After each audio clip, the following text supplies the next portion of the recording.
You guys. Wait. What? Bossy Dixie. Bossy Dixie.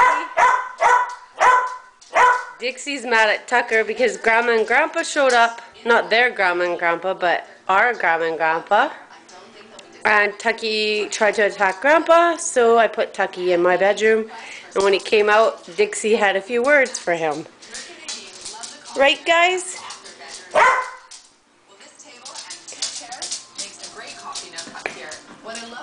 Oh, Tucky.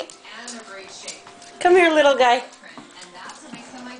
Here, little guy. Tucky, smile for your mama. Dixie, say hi to Auntie Carol. Hi, Auntie Carol. Oh, Dixie wants Auntie Carol to scratch her back. Right, Dixie? Okay, I'll let them out.